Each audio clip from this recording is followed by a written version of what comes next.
शुकाचार्य जी कहते हे राजर्षि परीक्षित, मनु शत्रुपा के 2 पुत्र हुए थे। उत्तानपाद के चरित्र को गाते हुए शुकाचार्य जी कहते हैं जाये उत्तानपादस्य सुनीति सुरुचिस्तयोः सुरुचि प्रेयसिर्यत्र नेतरो यतसुतो ध्रुवः। राजा उत्तानपाद के 2 विवाह हुए हैं, 2 रानियां हैं। बड़ी रानी का नाम सुनीति है, छोटी को नाम है सुरुचि। छोटी रानी के पुत्र का नाम हुआ उत्तम और बड़ी रानी के पुत्र का नाम हुआ ध्रुव। राजा उत्तानपाद एक बार की बात है कि अपने राज सिंहासन पर बैठे हुए छोटी रानी के पुत्र उत्तम को गोदी में लेकर के दुलार कर रहे थे, प्रेम कर रहे थे, लाड प्यार कर रहे थे। बगल में छोटी रानी भी बैठी सिंहासन पर, सखन के साथ खेलते हुए बालक ध्रुव 5 वर्ष की अवस्था है, महल में प्रवेश किए। जिस दिन से छोटी रानी आई थी, सौतिया डाह के कारण सुरुचि ने बड़ी रानी के लिए प्रधान महल से अलग करवा दिया। सज्जनों, उपवन में एक छोटा महल बनवा दिया राजा ने। बड़ी रानी वहीं अपना जीवन बिताती है कई वर्षों से। ध्रुव जी आए, देखा पिताजी की गोद में छोटा भैया बैठा, पिताजी दुलार कर रहे हैं। दूसरी गोदी में बैठने के लिए तत्पर होकर के पास में पहुंचे, चढ़ने लगे पिता की गोद में। बगल में बैठी हुई सौतेली माता के मन में ध्रुव कंटक के रूप में गड़ने लगे। आज यहाँ हमारे सामने अबोध बालक है, अभी इसको कुछ ज्ञान नहीं है, फिर भी राजा की गोदी में बैठने का ढिठाई कर रहा है। कल ये बड़ा होगा तो राजा के सिंहासन के लिए भी अड़ेगा।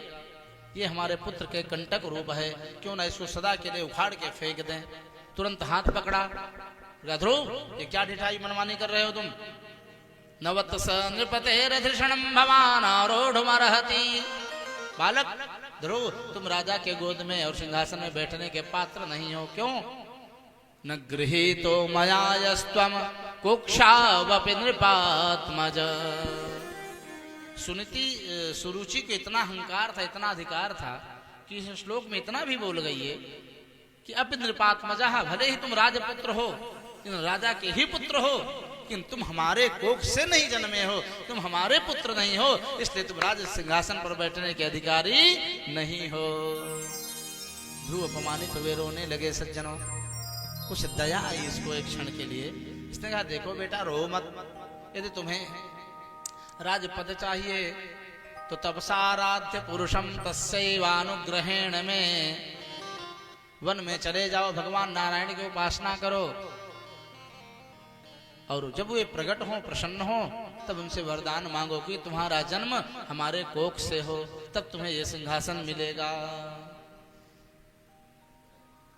यहाँ पर 2 चीजों को कहा सुरुचि ने, सौतेली माता ने। वन में चले जाओ, भगवान की उपासना तपस्या करो, ये तो अच्छी बात कही। इसके बाद जो अपनी वरीयता दे दी उसने कि तुम हमारे कोख से जन्म लो, ऐसा वरदान मांगना, ये धूर्तता पूर्ण, अहंकार पूर्ण वाक्य हो गया उसका। उसके कारण इसकी बड़ी दुर्दशा होगी आगे। सज्जनों, भगवत दर्शन के बाद, उनके दिव्य दीदार होने के बाद कभी गर्भ में वास होता है क्या? इस प्रकार से ध्रुव अत्यंत अपमानित हुए, दुखी हुए, फुफकारते, रोते रोते, ससकते ससकते अपने माता के पास उपवन में गए हैं। जो सुनीति ने देखो, बड़ी रानी ने, बेटा ध्रुव रो रहा है, बेटा किसने तुम्हारा अपमान किया, क्यों रो रहे हो? ध्रुव इतने दुखी हैं कि कुछ बोले नहीं। सखाओं ने कहा सौतेली माता ने अपमान कर दिया है, घटना बताई सब। इतना सुनते ही सज्जनों अत्यंत दुखी हो गई सुनीति। और जिस प्रकार से दावलते व बाला से कोई हरी भरी बेल किसी वृक्ष के सहारे ऊपर चढ़ रही हो और नीचे कोई व्यक्ति यदि अग्नि लगा दे तो अग्नि के कारण वह हरी भरी बेल झुलस करके पूरी तरह से श्रीहीन हो जाती है, सब उसकी श्री कांति नष्ट हो जाती है। सज्जनों, जय जय नारायण। विराजेंगे गौतम जी। इस प्रकार से सज्जनों शुकाचार्य जी कहते हैं राजर्षि परीक्षित, सुनीति फूट फूट करके रोने लगी। सौतेली सुरुचि के ऐसे व्यवहार के कारण सोसृज्य धैर्यम विललाप शोक दावाग्निना दावलते वबाला। एक चित्त तो कहूंगा, धन्य है सुनीति माता का विशाल हृदय और ध्रुव को समझाते हुए इतना भी बोली है, बेटा ध्रुव, सौतेली माता और उत्तम के प्रति द्वेष मत करना। भूंगते जनो यहाँ पर दुख दस्तत, आज जो सौतेली माता ने तुम्हारा अपमान किया है उसका अवश्य कोई तुम्हारा पूर्व जन्म का प्रारब्ध कारण है, अतः बेटा तुम उनसे असूया द्वेष मत करना। रोते रोते दोनों लेट गए सज्जनों। रात्रि की बेला आई, ध्रुव को नींद नहीं आई, माता तो सो गई सज्जनों। सोती हुई माता के चरणों में प्रणाम किया और भगवत प्राप्ति के लिए तपस्या करने के लिए महल से बाहर निकल पड़े। घनघोर जंगल में जा रहे हैं। विष्णु पुराण के अनुसार, पुराणांतर के अनुसार, जब जंगल में वन में रहने वाले डाकुओं ने देखा राजकुमार अकेला 5 वर्ष का ध्रुव जा रहा है लूटने के लिए, चारों तरफ से छेक दिया ध्रुव बालक को। भगवान सर्प के रूप में प्रकट किए और सबका दंशन करके राम नाम सत्य कर दिए। ध्रुव का बाल भी बांका न हुआ सज्जनों। भगवान रक्षक है तो कोई उनका क्या कर पाएगा। आगे देवर्षि नारद जी प्रकट हुए। नारद जी के चरणों में दंडवत प्रणाम किया सज्जनों। नारद जी का मन गदगद हो गया। ध्रुव, कहाँ जा रहे हो बेटा? हम जा रहे हैं भगवान की प्राप्ति के लिए, तपस्या करने के लिए जा रहे हैं देवर्षि। बेटा, परीक्षा लेने के लिए नारद जी ने कुछ बात कही। ध्रुव, तुम भगवत प्राप्ति को हंसी खेल समझते हो क्या? बड़े बड़े ऋषि मुनि अनेकानेक प्रकार की तपस्या करते हुए सैकड़ों हजारों वर्ष लगा देते हैं, फिर भी उन भगवान का दुराराध्यो मतो ममा, उन भगवान की प्राप्ति जल्दी ऋषि मुनियों को भी नहीं होती है। तुम्हारी तो अभी छोटी सी अवस्था है। मुनयः पदवीमयस्य निःसंगेनो रुजन्मभिः न विदुः मृगयन्त्योऽपि तीव्रयोग समाधिना। अतः चलो, तपस्या के चक्कर छोड़ो, तुम्हारे भी खेलने खाने की उम्र है। चलो हम तुम्हारा आधा राजपाट तुम्हारे पिता से दिलवा देते हैं। लेकिन ध्रुव जी ने कहा, नहीं महात्मन, हम बिना भगवत प्राप्ति के नहीं लौटेंगे। ध्रुव के उत्तम निर्णय को देख करके देवर्षि नारद गदगद भय गए। देखो, बहुत शिष्य हैं जो उत्तम गुरु चाहते हैं, महान गुरु चाहते हैं, वैसे गुरु भी चाहते हैं कि उत्तम शिष्य की प्राप्ति हो। गुरु पद बड़ा ही अद्भुत है सज्जनों। गुरु की महिमा को शास्त्र में इतना उत्कृष्ट स्थान दिया गया है कि गुरुर् ब्रह्मा गुरुर्विष्णु गुरुर्देवो महेश्वरः गुरुर् साक्षात् परम ब्रह्म तस्मै श्री गुरवे नमः।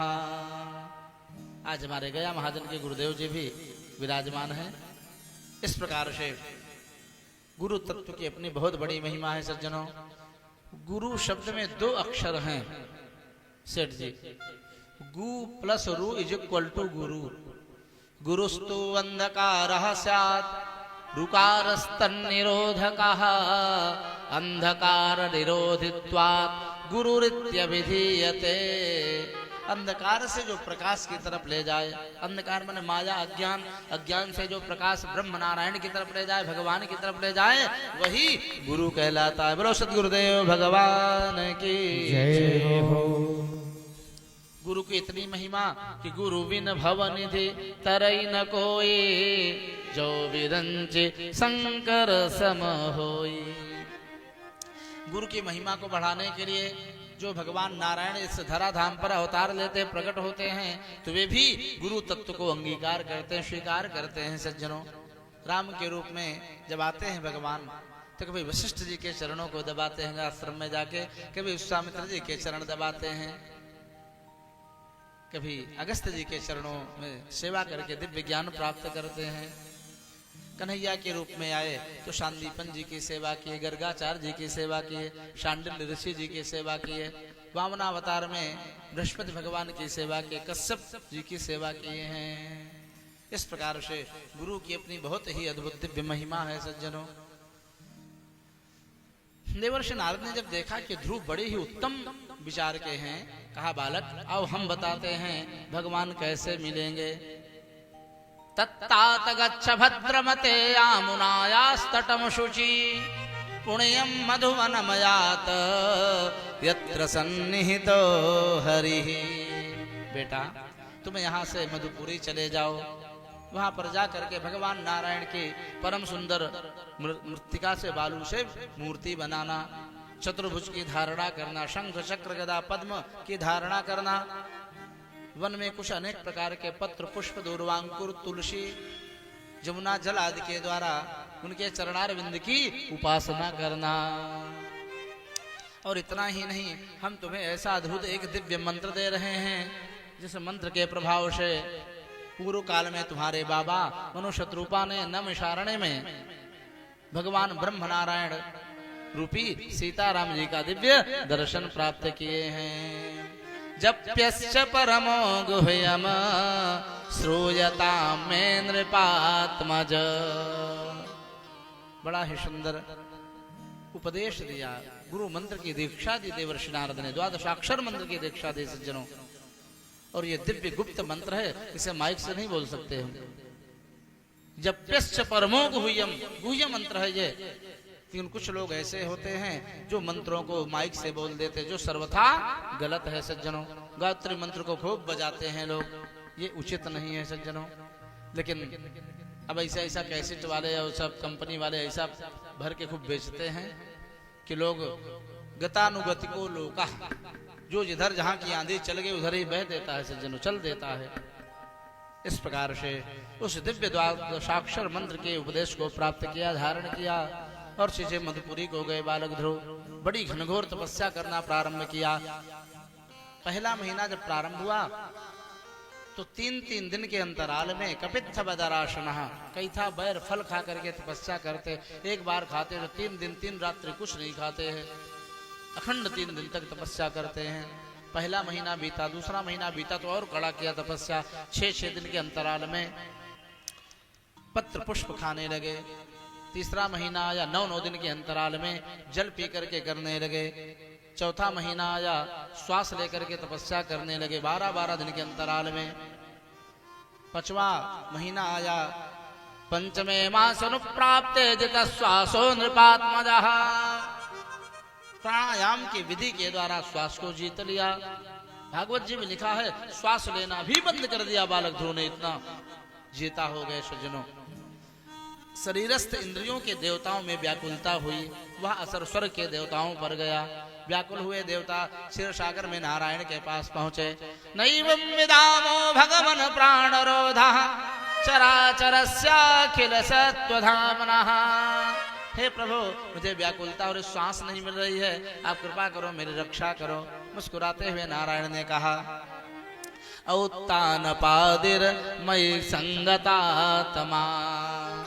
उत्तान पाद के पुत्र ध्रुव मुझ में मन को तल्लीन कर दिए हैं, इसलिए तुम लोगों को व्याकुलता शांति हो रही है। अभी मैं जाकर के उनको तपस्या से विरत करता हूँ, वरदान देने जा रहा हूँ। भगवान नारायण गरुड़ पर आरूढ़ हुए। जिस दिव्य गरुड़ के पंखों से सामवेद की ध्वनियां निकलती हैं सज्जनों,